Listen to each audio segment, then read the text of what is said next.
Okay, I'll get started, and if anyone misses anything at the beginning, it will be recorded. So thank you very much for joining us for the conversation about development and funding in South Asia and the UK. And we're very lucky to be joined by Rummana Naqvi, who's the Director of Development at the Whitechapel and also a board member of Art South Asia Project, and Stefan Winkler, who is the Director of the Goethe-Institut in Sri Lanka. Before I get started, I want to also thank the Faisal Shabana Foundation for supporting KALA times ASAP's talk series, both where we were lucky enough to be in Colombo, but also now online. And this is the actual last talk of the series. So thank you to everyone for joining. So Romana works with larger funding bodies to promote the programming of the Whitechapel Gallery, and her experience of fundraising differs from Stefan's. Whereas Stefan's cultural institution, which is the Goethe-Institut, seeks partner funders who can create more networks and collaboration opportunities for their institutions. So with this talk, we're aiming to address questions about where funding can be found, the criteria for securing funding, how to craft a successful proposal, and what considerations the institutions should take into account for when applying for funds. Also, because we're situated between different contexts, we're also going to look at what are the different funding landscapes and what can we learn from each other in that way. I thought it would be a really nice way to start if Stefan and Rummana, if you could introduce your background, how you came to cultural funding and or development, and what it means to you. So I don't know who wants to go first. Do you want to go first, Stefan? Okay, thanks a lot, Mala. Yeah, a little bit about my background. I'm working as a cultural manager for the Goethe-Institut, that is the German Cultural Institute, now since nearly 20 years. And since 3 years, I'm in Colombo, Sri Lanka, exactly in the building that you see in my background. Before I was based in Karachi, Pakistan for 5 years. So I have a little overview now about the scene in South Asia, of course, also traveling to India a lot. Before that, I was basically working in the Middle East. Yeah, 3 years in Sri Lanka that started under very, very difficult circumstances, as you all know, the pandemic, then the economic crisis, the political crisis, and so forth and so on. But I have the impression that now the cultural activities are back on track, and exactly this year started with a huge range of activities, starting from Columbus Scope about the KALÀ Festival, several literature festivals, and so forth and so on. So yeah, it's I guess a really interesting time to be here in Colombo. Thank you, Stefan. Over to you, Rummana. Hi, yeah, thanks, Stefan and Mala.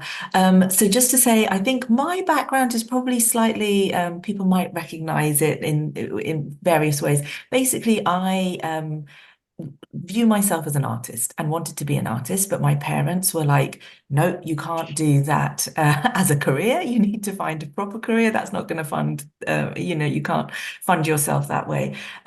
So I did a degree in maths, but then went back to do a fine art degree part-time at Central St. Martin's.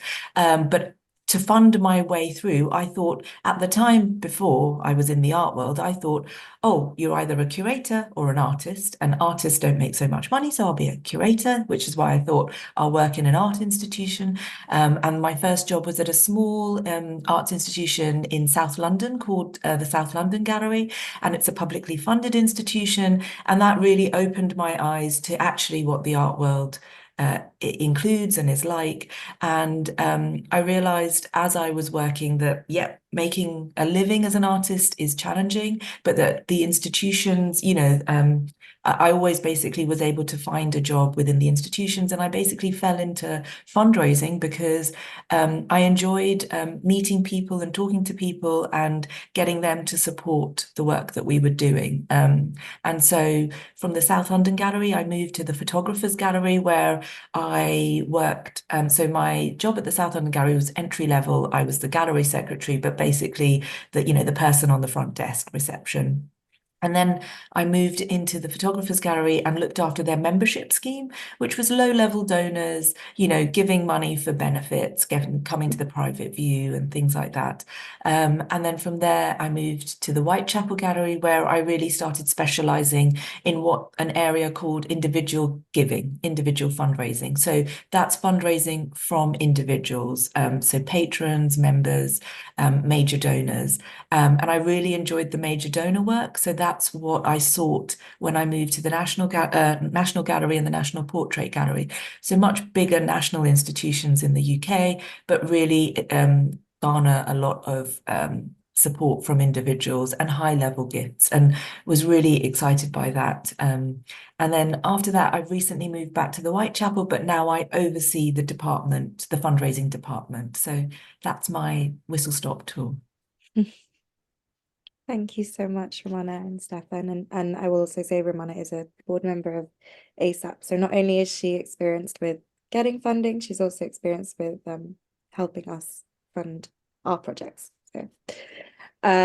So you're both situated in different contexts. Rummana, you're in the UK, and Stefan, you're from Germany, but you're based in South Asia, in Sri Lanka, but also Rummana is aware of the South Asian landscape. So I thought it'd be interesting to kind of talk further, or ask you both to expand on what is particular about working between your different contexts, and what is the funding landscape in the UK versus in South Asia, or specifically Sri Lanka. How shall we start, Stefan? Should I map out the UK first and then? Okay, please go ahead. Yeah, maybe because we were talking about this just a few seconds earlier, but the UK, I don't know how familiar the audience is with the UK funding landscape, but essentially I think it's matured, or it's a kind of a mature arena.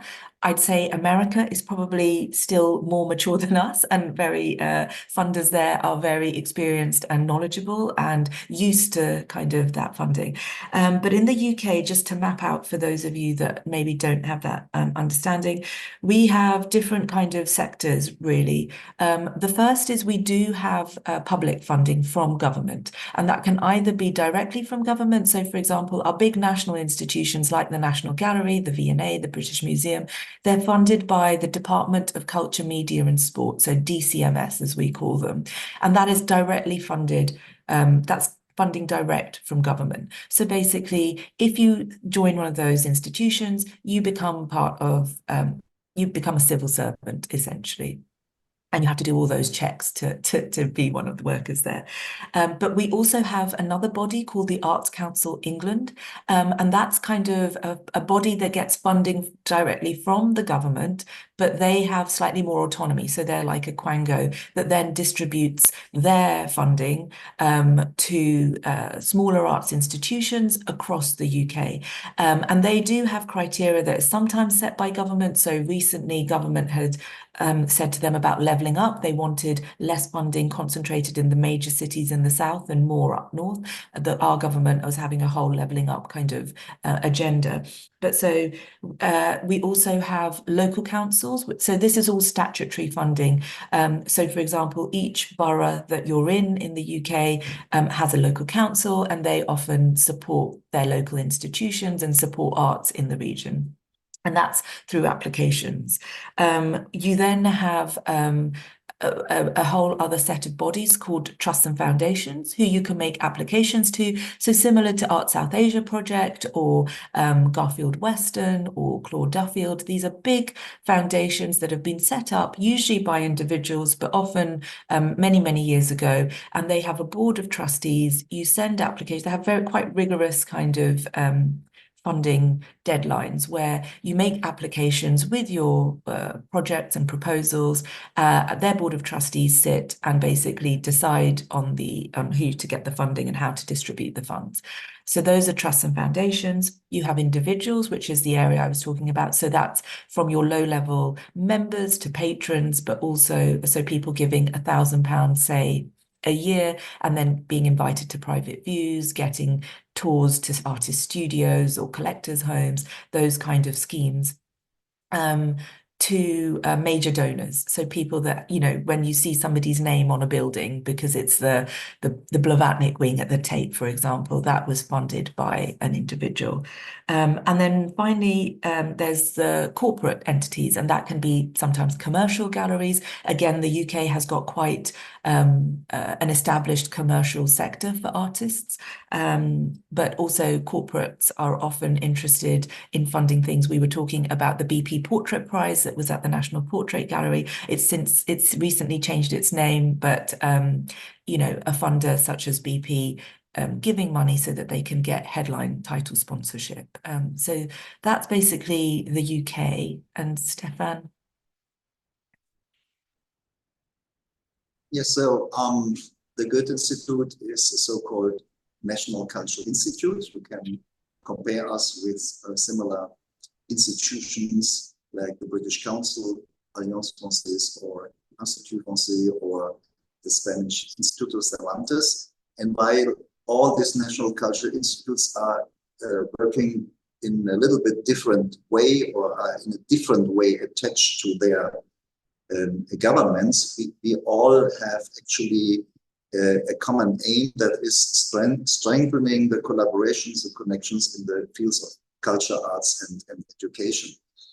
And in the case of the Goethe-Institut, so that's the point of view from which I'm talking about in this session. We are an independent association, but we are working basically with public money in Germany, and we are contracted by the Foreign Office in Germany to fulfill certain aims in their cultural foreign policy. Besides working with public money, that gives us, of course, a certain set of restrictions like budget years and things like that. So we are not that flexible as, for example, foundations or the corporate sector. But besides working with public money, we have also revenues that we are getting through our, we have also a language department, because in our case it's German language, and the revenues from courses and exams we are reinvesting in the same country. So we are using it for our cultural projects or educational projects. So that's a basic framework we are working in. And actually in many countries, and also in Sri Lanka, where we have, there's only two other, there's the Alliance Française and the British Council, but we are all collaborating, and we have joint projects. That is a network called UNIC, European Union National Institutes of Cultures. And we have clusters in many countries. Here in Sri Lanka, we are also joined by the Dutch embassy and the Italian embassy, and even the Swiss embassy. So at the moment we are working on a project, on a joint project. Yes, that is actually the structure of the Goethe-Institut. What I might add is that sometimes people are approaching us for the sponsoring or funding, and this is a general misunderstanding, because we do not consider ourselves to be a sponsor, but to collaborate on projects or to develop projects together with our local partners that can be on very different levels, and then every partner can bring in what he's capable of.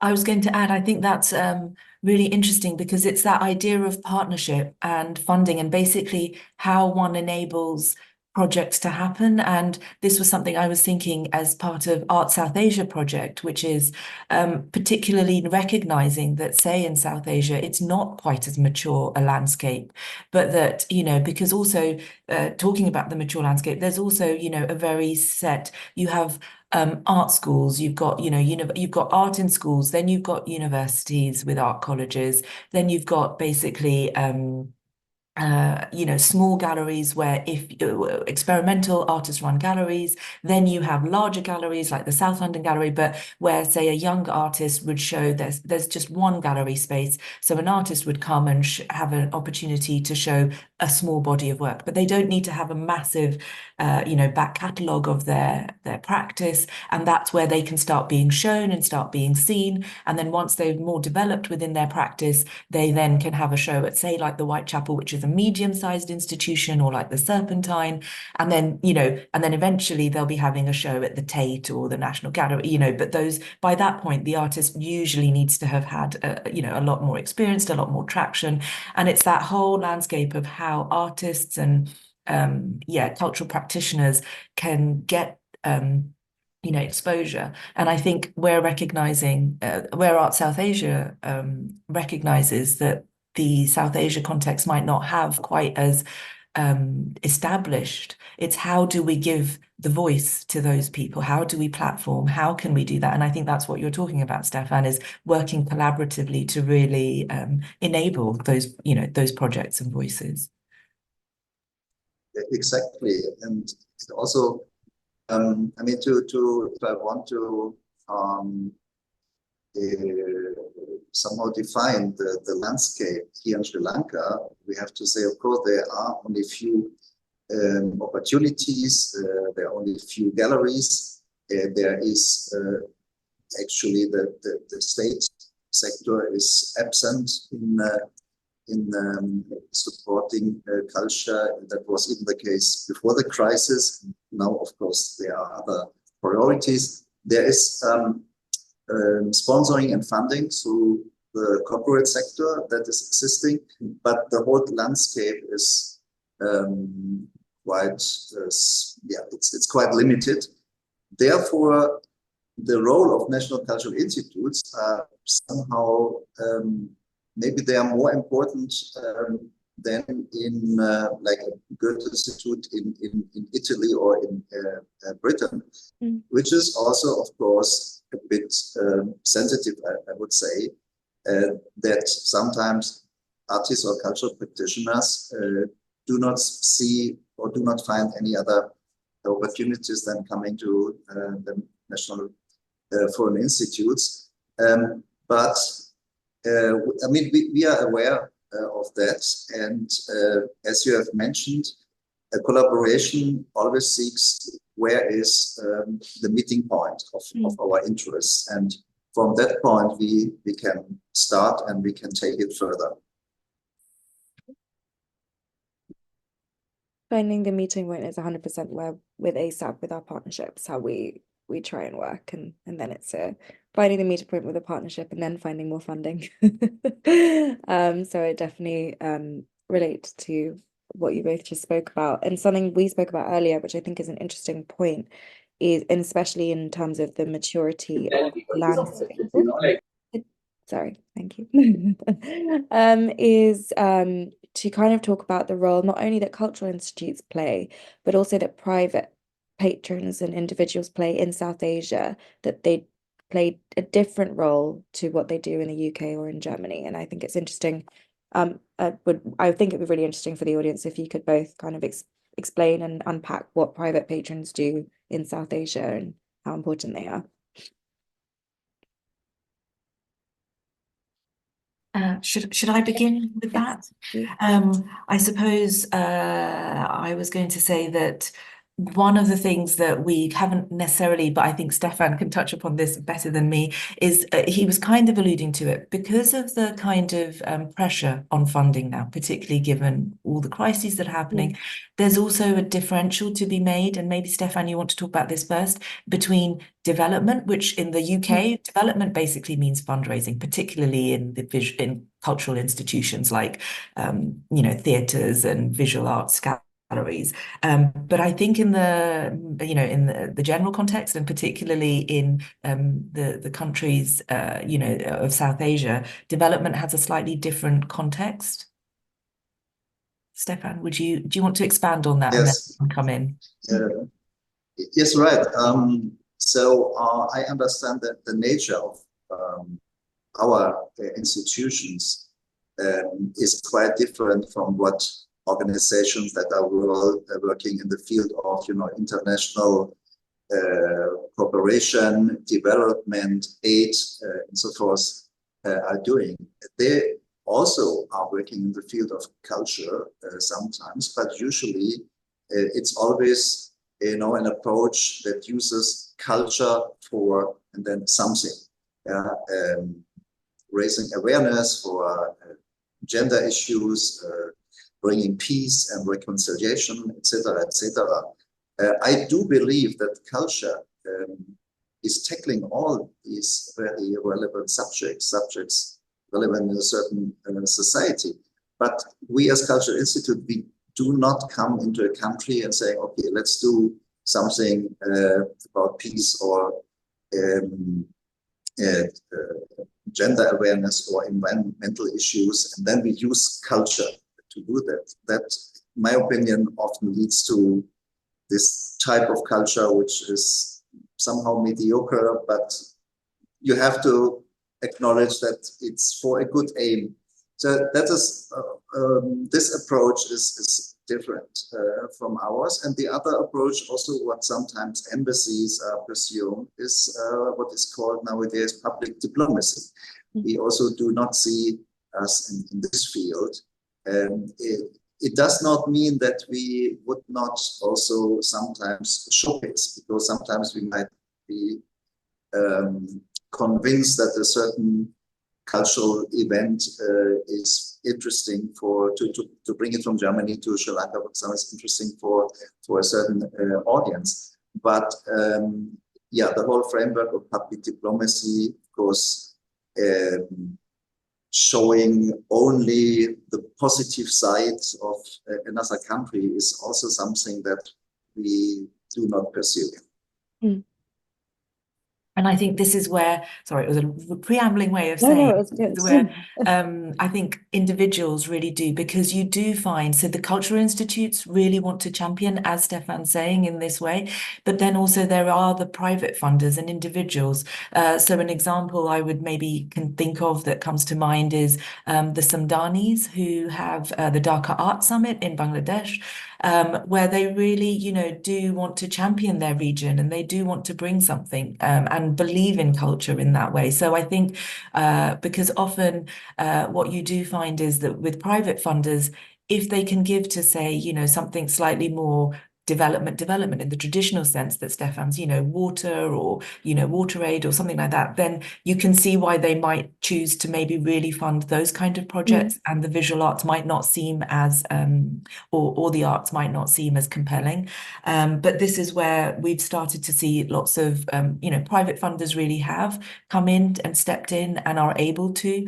And I think this has happened in the UK, but again, we're slightly further down the line where Mala, as you were saying, some of these funders, that once they do create something, they maybe start dabbling by supporting local institutions, but then they realize potentially that I think they can actually maybe do something bigger with, their own kind of name on it. So, for example, in the UK, there was a funder, Anita Zabludovic, and then she set up her own kind of gallery and exhibition space, which was free to the public, showing amazing artists, and actually ended up also doing community and outreach work with local people. So they became, to somebody external, you probably wouldn't be able to tell them any difference between that institution and say the Whitechapel Gallery, which is funded by government. So it's interesting to see how individuals and that private funding can turn into, there's a blur between private and public sometimes. And whilst they still support maybe public institutions, they're also doing their own thing, or sometimes once they start doing their own thing, they stop channeling the funding. And it's interesting to see how that happens. But I think, again, it's about what projects are enabled and what, and sometimes it's donor-led, and sometimes it is about what the landscape is in the region.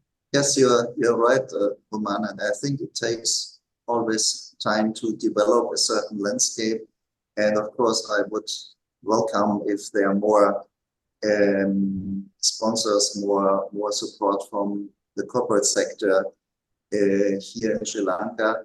On the other hand, I also understand that there are a lot of anxieties, I would say, in the corporate sector, because of course art will always also discuss the questions that are at stake, and these are questions of society. There's a political question, there are voices of minorities, there is diversity, and maybe that is a reason, I can't tell, but maybe that's a reason that they are sometimes shying away from supporting art that is maybe too critical in their sense.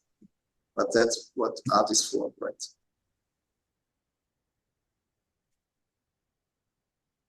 Maybe an interesting, I mean, we won't dwell too much on it, but definitely something that's going on in the UK at the moment is, is about this. All art isn't necessarily political. That's what I believe, and I'm sure you're nodding with me, Rummana. You believe the same as well, and I'm sure you agree, Stefan. But I don't know if it's helpful, Rummana, as an NPO organization, maybe just to talk about what's happening and what an NPO actually means, because with the Whitechapel and what's happening in the UK with political kind of statements.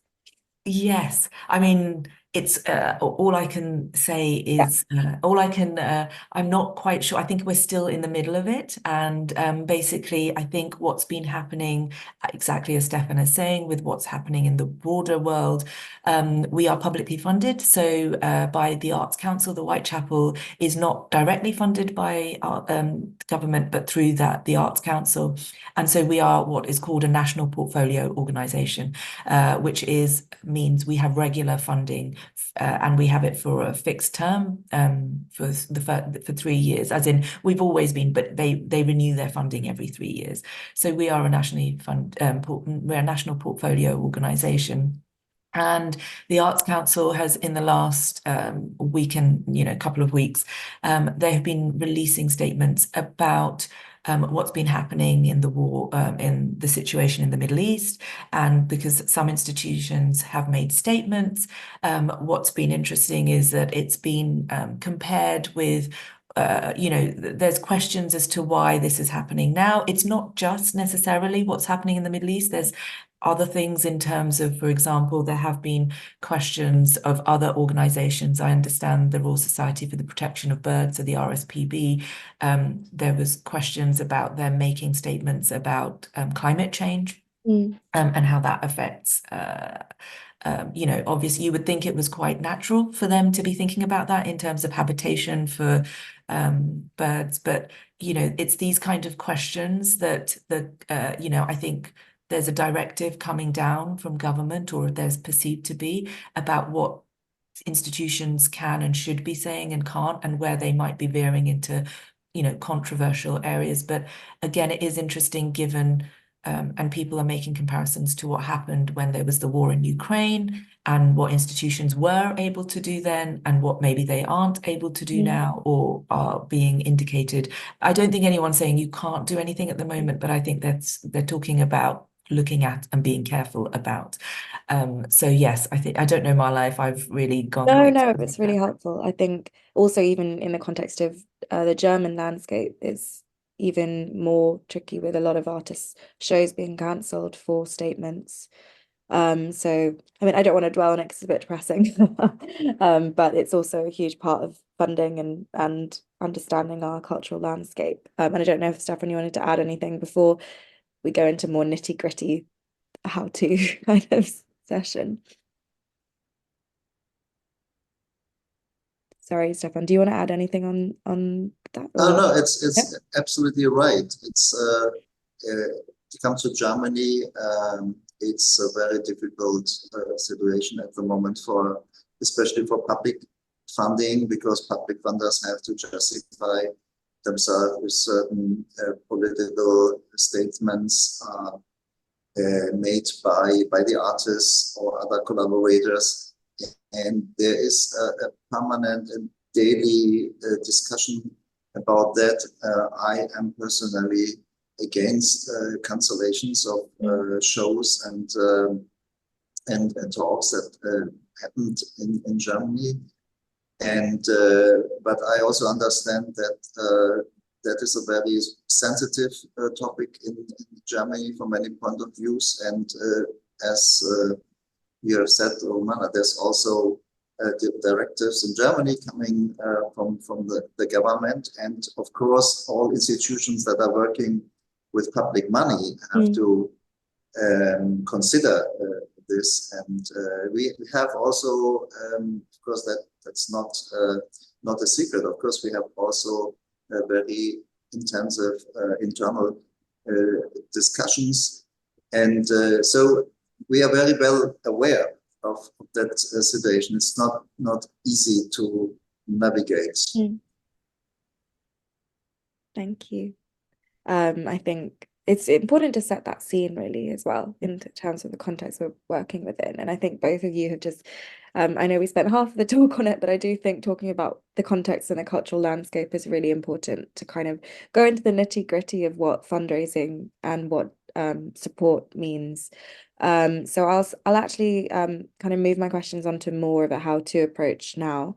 And for Rummana, how do you approach funding applications, and what are the oversights or kind of challenges you may encounter when writing them?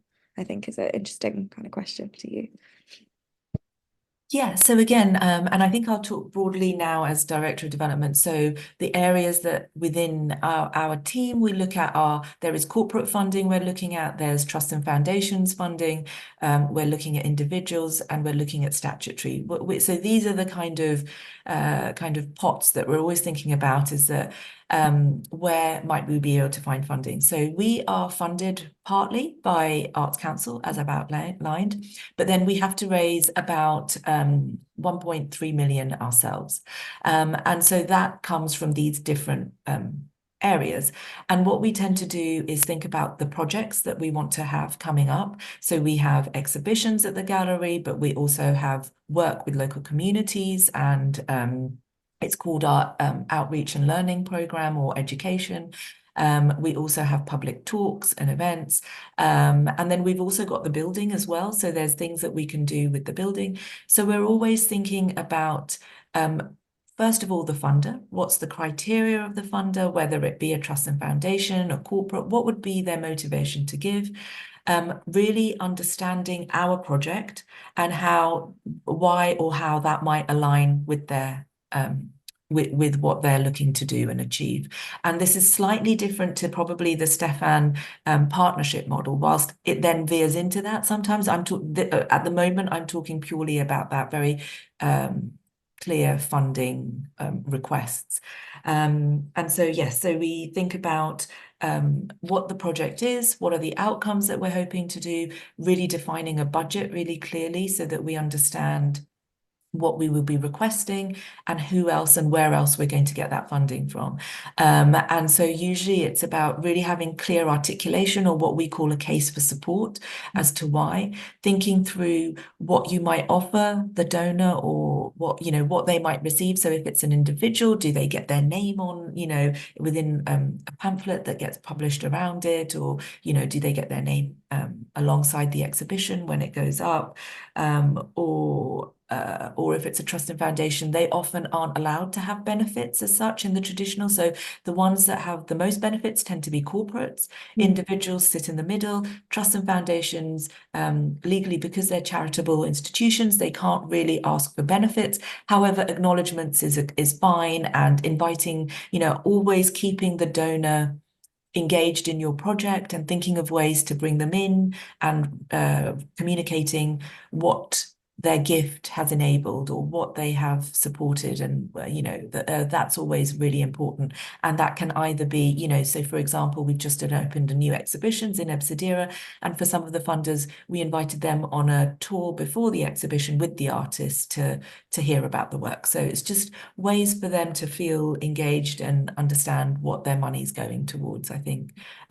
So those tend to be the key things that we start thinking about. And I think it's really key to think about it from the donor's point of view and what difference their funding is going to make. And I think even as Art South Asia project, where we are a trust and foundation and we've got a very clear criteria, those applications that really match our criteria are the ones that really tend to be taken forward. Definitely. And even though we have not the biggest pot of money, that is really about a mission aligning with ASAP. And I guess over to Stefan on the other side. You do obviously fundraise, but what do you kind of look for, and what are the potential oversights you see when institutions or individuals approach you for partnerships? Yes, exactly. So I would say there are different types of partnerships. One type is that of course, we are working along certain themes and lines, and if we think that this is something where Germany can offer something, then we are looking for partners and we are starting a conversation with them. It could be the other way around, which I found even the better way, that potential partners are coming to us, approaching us with a certain theme, or as I said before, maybe they are already in contact with a cultural institution in Germany, with a certain artist, with a filmmaker, with a theater practitioner, and then we are starting that conversation. Sometimes, of course, as I mentioned, sometimes we do a showcase, but then we also always try, like, for example, 2 years ago, we had a dancer invited from Germany for a dance production that was also tackling topics of diversity and identity. And we offered a workshop for young hip-hop dancers. And that was so successful that we invited him again, because the young dancers also wanted him to come back and continue the training.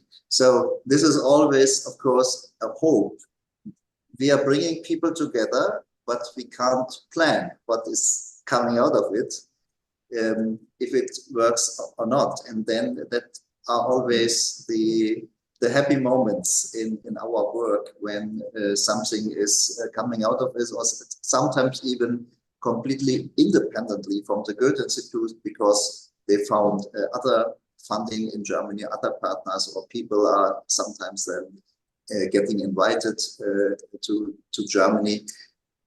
So this is the way. What is not working, and what we have, what is happening very often is that partners or people are approaching us, and what I said, either asking for sponsoring or asking for a contribution. That even happened once with a biennial, and when I asked what kind of contribution and what artists they are seeking, I was told it doesn't matter, and we did not continue the cooperation, or we didn't even start with that, because that is an understanding. I think they understood that we are doing something like public diplomacy, so we will bring the artists that are on our list. It doesn't matter for them, but for me, that's not a collaboration. So I would say it always starts with a conversation. It never starts with money. There could be very different ways to collaborate, and then we are seeking the common interest, and and then it develops to something or not. Thank you. I guess also, but staying with Stefan, what are some of the existing partnerships or recent partnerships that you think have worked really well? I won't ask you what hasn't worked well, because you might not want to put that on public conversation, but it would be really interesting to know what you've worked on recently, or what you're working on that you feel has really been an effective partnership. Yeah, maybe 2 examples. One is a project last year that had already started with a collaboration between a Sri Lankan musician and a German musician without the Goethe-Institut. So that existed already. And then last year they approached us, and they were able to get through the Goethe-Institut, they were able to get extra funding. And at the end, we had a concert tour with 9 musicians, 3 from Germany, 6 from Sri Lanka, island-wide. But not only that, what was so important for us, and I think it was one of the keys to get this special funding, was that they had a constant conversation where the musicians met online before the projects had started. They met online, they exchanged it was a real exchange. They were discussing the texts, they were discussing the types of music, which musicians to include. They discussed the formats. So for me, that is a type of ideal project, and we were really happy that we were able to fund it. And at the end, there were, I think we had 7 concerts in the island. Plus, they always offered also discussion with the audience after the concerts, because the texts were, of course, tackling the issues at stake here in Sri Lanka, in Sinhala and in Tamil and German. Sorry, I wanted to talk about the NASA project. That was also last year. We had, it was the German-French theater project that included Tamil and Sinhala performers, actors and musicians. And we did that in Jaffna, and it was a huge learning process. Also, it started many months before everybody came from Kandy, Jaffna, and from Paris, before everybody came to meet in Jaffna. And then what was very interesting to see is that, of course, we had the text in all the languages, that the Tamil actors and the Sinhala actors, they understood certain scenes. It was based on a German theater text by Heiner Müller. They understood certain scenes in a completely different way. And there was constantly a point where the director had to say, stop, there is something is going on, we have to discuss it, and we have to discuss our different understandings from the scene. So it was a very productive way to collaborate. And I was also really happy about the project, because we did not come and say, okay, we do a kind of reconciliation project and now we are bringing Tamils and Sinhalese people together. No, we said, here is a text and here is a director from France. It's a German text, a French director. Let's work together on this text, and what does it mean for your audiences? And that also worked very well. Thank you. They both sound like really thoughtful and really meaningful collaborations, which is, as you said, what you look for in a partnership. I'm gonna move over to Rummana, and then I'm gonna open up the floor to questions. I'm gonna start with what are some of the challenges you face when you seek funding at the Whitechapel, or maybe in your previous role at the National Portrait Gallery? I was going to say, it's almost kind of the flip side of what Stefan's saying. So when you become, particularly if you're a slightly larger institution, but I think it also happens when you're a smaller, looking for funding, there's that balance between what you're wanting to achieve and what potentially a funder might be willing to fund.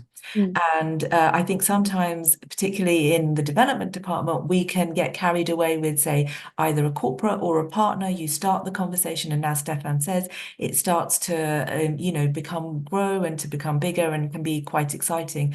But sometimes you have to be careful that does doesn't take you away from what you were hoping to achieve originally. And also the reason I say that, because sometimes the ideas, you know, and the ambition is amazing, but the reality of the budgets of what you need to, you know, just because obviously you have your own running costs, or we do as an institution. And these projects are sometimes on top. And so we scale up a project according to what our running costs are and what our, you know, what resource we have in terms of, you know, people within the department, but also other resources. And sometimes when you start working with a funder, because their goals are slightly different, they try and, you know, it slightly moves somewhere else. So being really that, I think that's one of the big challenges of trying to work with funders is aligning. And I think this then talks about this then leads to why what a good partnership looks like, and that's what Stefan was describing basically. Or if you can find funders or have conversations with donors that really support you in your mission, but that really understand, and it is about that conversation, and it is about having it open, because I think then funders are more willing to understand where your challenges are, and I think that's one of the key challenges. Obviously, another which we've kind of touched upon is how saturated the market is, and how we're all fighting for similar pots of money, and how certain things like maybe, you know, more traditional development is probably more, you know, it might always trump the visual arts, which on a personal level you might be able to even understand, but it is challenging when you're trying to enable projects and create projects. So being creative about who funders are, and actually one of the things we're doing at the Whitechapel is trying to open up and diversify our funding donor base, because actually it's mature, but then it is quite not the same old people, but it's a certain type of person that is developing, and it's about maybe educating more people as to what funding can look like, and trying to open that up, because I think the world is constantly changing, and so there are opportunities that we think are out there to change the landscape basically.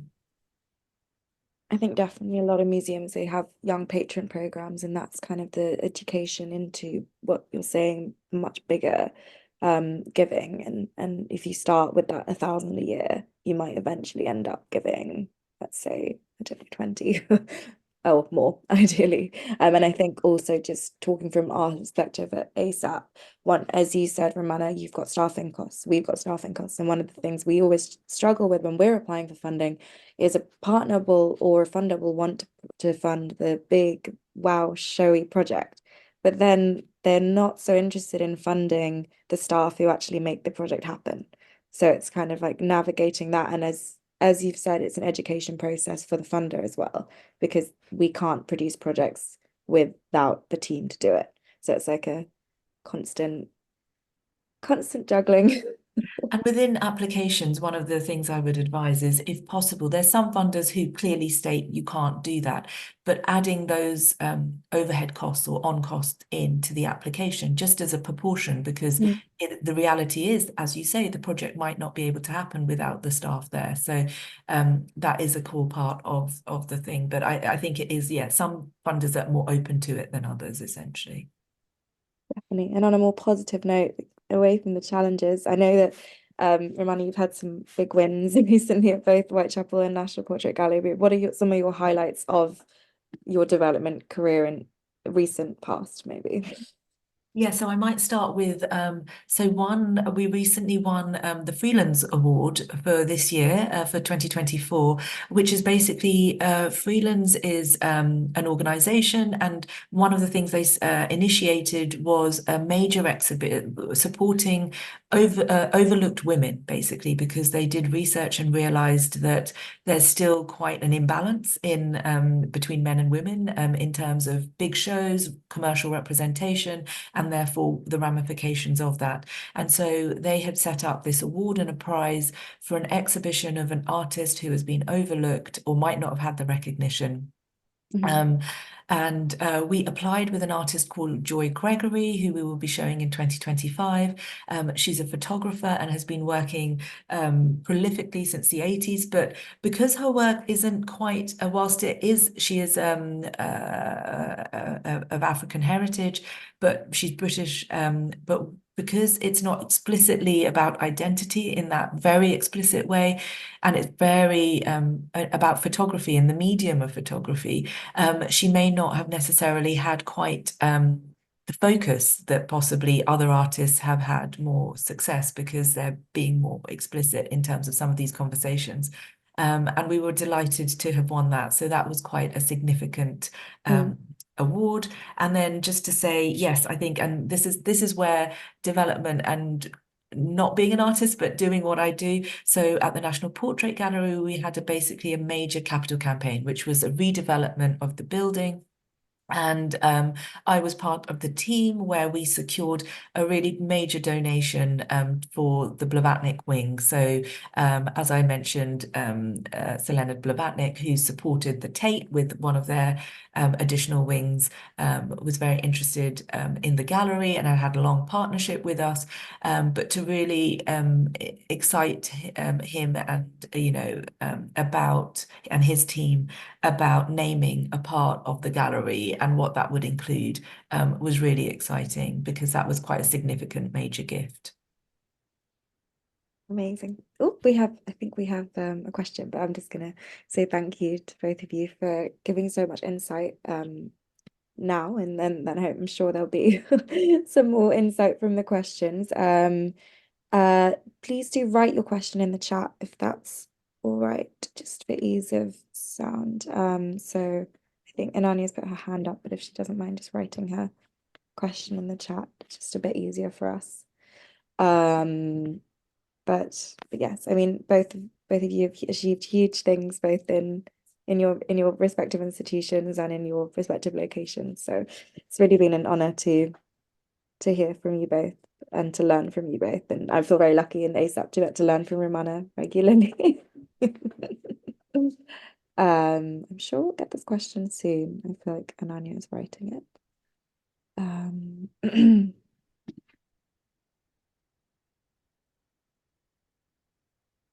There we go.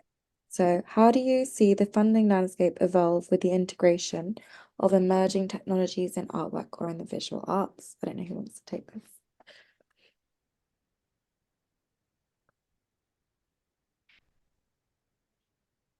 When we talk about emerging technologies, can you maybe Ananya, you want us to speak to what that means quickly? Hi, Rummana. I meant something like Sora, which has, with the OpenAI that's come out, where they're converting text to video, something like that. How does that affect the visual arts and the funding landscape, especially for people who are entering the funding sector with respect to the creative and the cultural sector? So what advice would you give, and what do you think that would look like in the next 15 years? Yeah, with respect to the emerging tech. So how do you think the funding landscape will change? Am I audible? Yeah. I missed the first bit though, sorry. Oh, she's gone. Oh. What was the first part of your question? Sorry. Or the first explanation Sora. of... Yeah, Sora, SORA, where they've come up with new technology which converts text to video. So OpenAI has just launched this platform where they convert text to video. How do you think that will affect, or how will the funding landscape accommodate emerging tech with respect to artists and funding in the next 15 to 20 years? And what advice would you give for people who are getting into funding right now? Thank you. That's an interesting question. That's not something I have to say I've experienced here at the moment. I mean, I'm wondering whether there's an element of... What I do know is that funders are thinking about opening up ways for applications to be made, and whether it be, whether it be video proposals as opposed to, traditional written proposals. But in terms of the digital market, and in terms of NFTs and things like that, those things have still been kind of emerging, and whilst there's been investments, I don't know that we've really seen it. There hasn't been the traction, and it hasn't really influenced things at the moment. So I'm not quite sure how to talk about to predict what it could do in future. Stefan, I don't know if you have better experience. No, I would agree. I mean, we all know that AI will change our lives and the work in the future in a tremendous way, but I have not thought yet what does that mean perhaps for funding or funding schemes. Or more I mean, questions. Just to say, in terms of AI, and I'm taking it very basic. I don't think this is what you mean, Naya, but in terms of using, say, AI to write funding applications and to write your proposals, I can see that and have seen that. But I would say that when I've seen it, you can tell somebody has used that if they've just used it, and there isn't the nuance. And I think where it could be helpful is if you're trying to find some language around something, to use it as almost like you sometimes use a thesaurus to kind of think about how you might be able to articulate something, but to actually generate it via AI without putting and tweaking and personalizing it. I haven't seen that. I think that's challenging for it to be successful, because I think it goes back to Stefan's point about the close collaboration with the funder and yourself as the person asking for funding, and really tailoring what you're talking about. And just as whether you have a conversation with someone, and conversations are often even better if you can get the funder in the room to try and understand and to present your project. I think by using something that's generated at the moment, it's not quite there at that level where it's where it's really sophisticated enough to be able to articulate those things. So I don't know if that's also what you mean. Thank you. No, I meant it with respect, but thank you anyway. Thank you. I definitely agree that with ChatGPT, you can tell if someone's used it, I think, with reading it, but it's useful, as you say, in the kind of thesaurus manner. There's one question which I think we've done quite a lot about, but there is another question I want to go to, which is what tips and guidance notes you can give us for pitching grassroots projects that do not showcase already established artists or art projects, but projects that have immense potential yet require initial capital. She's I'm asking, how can we present a project that is new and can actually have tangible outcomes with support from the beginning?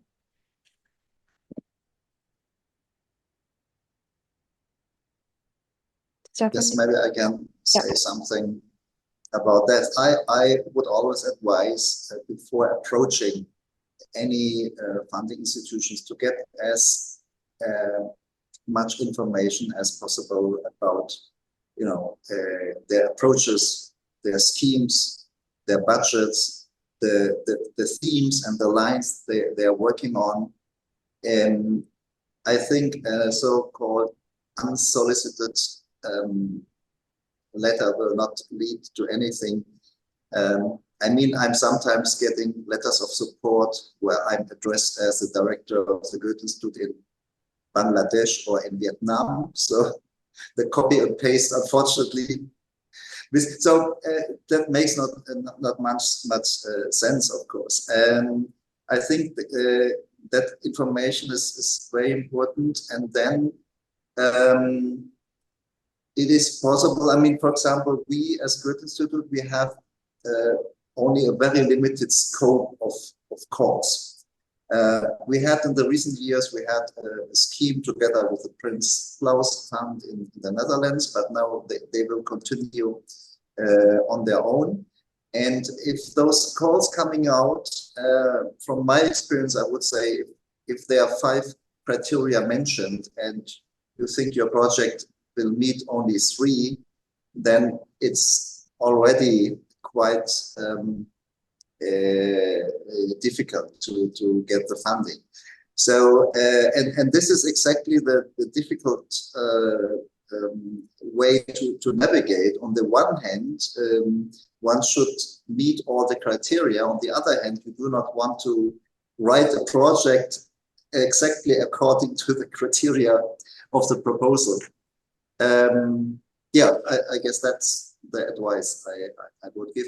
But I'm convinced that funding is not only available for already established artists. By contrary, I think many of our institutions, if not all, are really interested to identify new voices, emerging artists, and so forth and so on. So, and also, of course, grassroots approaches might be very welcome. Yeah, I totally agree. And what I would say is, in terms of tips, I think because they're they don't have a track record, I think that's where you're probably, a funder might be slightly nervous. So I think that the tip would be to really try and understand how you're going to talk about it, why and what. Why do you believe in the artist? A talk we did a while ago, it's also on ASAP's website, but that I did with Ranbir, we talked about really the language you use and putting your personality in and really conveying what that is, because that's ultimately what you're trying to do. And I think thinking about maybe slightly more creatively about what the outcomes are of this project and why it's fundable and why you want to do it. So because often we get quite bogged down in what we want to do and why we want to do it, but we don't step outside and think, okay, why are we working with these artists, and what is it that these artists that are unknown are doing? And you're saying it's got immense potential. What is that potential? What is the impact of that potential? Are you talking about impacts, or are you spending more of your time? Try not to spend so much time articulating the project as such, but articulating what the project is achieving. I think that is helpful for funders to give them that belief, because obviously you're asking them to take a leap of faith with you, and also being quite honest in the project, in the application. I think funders like that honesty, because if you acknowledge, I think sometimes when we see that someone's acknowledged that, there is risk, this might not, a tried and tested artist, you'll know what the outcome is. So say, for example, we have commissioning at the gallery, and that is essentially a leap of faith with the artist, because you give them a space and you don't know, and sometimes they come out with this amazing stuff, and then every now and again an artist, it's challenging that, and they don't necessarily create their best work. And so but if you're being clear about that from the start, you avoid funders potentially being disappointed, but also allowing funders to really then come on board. So those were the tips I would say in terms of grassroots projects. I'd also add from the ASAP side, 2 of our most successful kind of grants have been to 2 grassroots organizations in India. And it's working on our website at their projects. One is with Editions Jojo, which is for a podcast called Glass Eye, and she's a very small organization.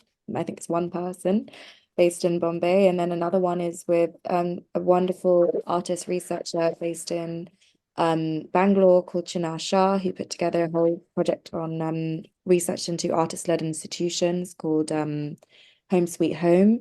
And what we found so compelling about both of those is really they reached out to us, they talked through the project, and most funders will have an initial call with you. So always try and what we try to do is at least read a draft and give you feedback. And I think as long as the story is compelling, and I do think using the language of the application is helpful. So trying to fit, like you would do a job application, if you've got a job description, put the language of the job description, use that language to tell your story. And I think then you'll feel like it really aligns with the mission of the funder you're applying to. But do have a look at the talk that Rummana and Ranbir did with me last January. I think it's definitely on ASAP's website. So that's going to be a kind of helpful way of pitching your project. Yes. So thank you. It's a really good question, actually. Very good question for us. And thank you to everyone for joining and for joining us on a Tuesday morning or afternoon. And to Stefan and Rummana, thank you so much for being so generous with your time. And I'm glad I could step in last minute to do this talk with you both. And thank you to Noor Aslam for preparing it with you both and coming up with the idea of the talk. So I'm just going to click end, but have a lovely afternoon or rest of your days to all of you.